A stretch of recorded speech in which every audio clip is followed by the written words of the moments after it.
Awurade Begye amna ye herbal clinic na ye guso eno kasai. Awurade dom ya chede a ye awo onwo a oba abewo obi agolo aye no eduro ho a onuma ebeko etoso ye wo obi amoja broso aye friend say pressure no eho eduro ha akwara wontimi nante say 5 years kora onya wura ha adom nti obelante wadanse bebre ewo ha bema ye kan bi say low sperm say doctor so ntimi nwo a adom nti no ha ye ready afa ulcer pa your friend say ulcer ye wo ulcer no chemicals ye mfa chemicals bi engu wa wo kono no anom ye be kire niema di ni nia eni yare be tu afiri ho afa ye sa wo typhoid obi a typhoid acho pa no wura ha ohun beto afa obi a lofuru aye kese ye wo duro bi wo ho a ofuru so ye de mawa eduro le mato di se operation eye nyuma papa papa yare ni nyina betu afiri ho bema waye mre ewo empem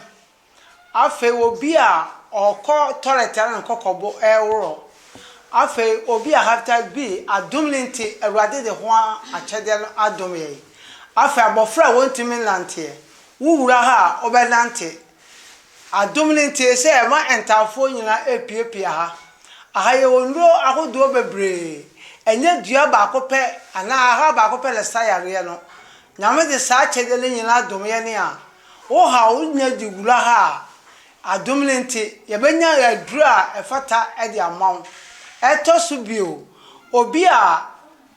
elusubiri eworo so elisu ebreu ni nyina edro ha se fibroid pa wo yem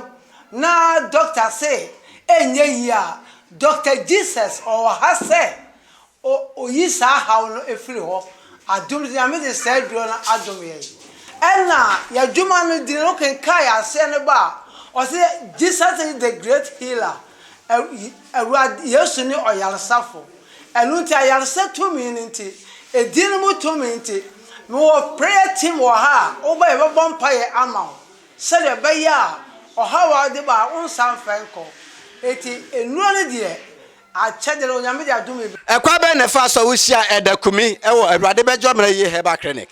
na me sister ba akoso na me hia no me sister me ne na ekwa asori na me wo problem kakra ewo ma wo ho enti me ne di ho nkomo no so owo e da bia oye eduro enti ode me beba ho no ma wahwe me enti o kan no mampopo me ti na me baaye o kire me hanom na me baaye so nyame anukura ni Yakopon ani me edi ni yie Yakopon ahye me nuonyam e mama wo afa me ho afa me ba na problem enam so am de ne ba no ote ne tatahwe e de maame esanse na makọ baby bebre na amanfo ka se enye ye ebinom si nsuo gina mawudie mu ebinom si nsuo hye ne ade yina e wo mawudie so me baaye no o maame te ase se ono no Nyankopon na ode ne eye adwuma enti me nhwe Nyankopon in fact ode eduro no so maame no so tese anche kra me fa ni se beye bosomia ena nyame hye ne din enuonyam me hye no 2014 me sister bi ne di ne ho dance kire na me ba ha say ba me ba ha na me nam so ma me wo emaya mienu na oye eduro bi ye fre na adane bo na me so me pe be ma nti me pe be ma no me ba ha say ese o ma me bi Nyankopon andom be kuta me oye be ma me first born me ba ha na me Begye no ana me second born first one in 11 years inti na ahonho e de ma me na me sa bai me bai na me fefro ni me jai ha no say ba inti me yare serious na me kunu so me nsa e de me ba so bai kwa me inti me nsori kwa nante enko ha na nto na na eso me nsa ana o ma me do na me kwa 3 days time me bai me gina hono mo ma na ye o ma no mo akra anwanwa say me na me john ma me ba na me inti me nyina hono pacha wo mama ehine wo mo no omuti ehine eso ne nsuo na mama ehine wo mo sabe wo mo an wo yare twere wo ba me so wo mo a mama wo be yi mama amatwere nyina agyan okay enti atwere aye din a doctors phone to me say bisi esunsum yale ebisi abaye yale or the bar Awurade Begye amre ye herbal clinic ya mubetu ase kra e fra me poma na me ba elder kumi ho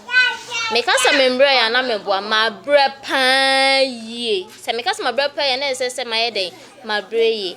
me ware ye funum nsem na me ado me koye me ba ye se me nkotwa skam ba ye se me wo fibroid eti mi di sun doctor say this oyi fibroid na ansana metima ye den afa ye funu ti wana mi di sun e ba da na me se da me call hospital say ni elder kumi say ni no mo ka no se mensu pepo aniwa ni su by 3 months time de nyame be hye ne ho animunyam enti me ba ye na da ama medru nyame adom sa months ni ma na me ye den me fa ye funu enti we na me se na sa de me sister bi su wa akwantu aware be 7 years ni wonya ye funu and I we sorry at 3,000 2,000 5,000 say ni and e ka de wabo bi pa na mse maame men tu sika ngu bie mu me se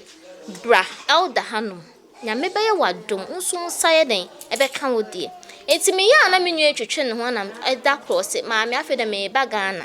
ti me nwa yi ba ye nyame adom de ne ba elder ho that month ni ma eni onyin se ne me ka se wanya ne bouncing baby boy Awurade Begye amra ye Jesus the great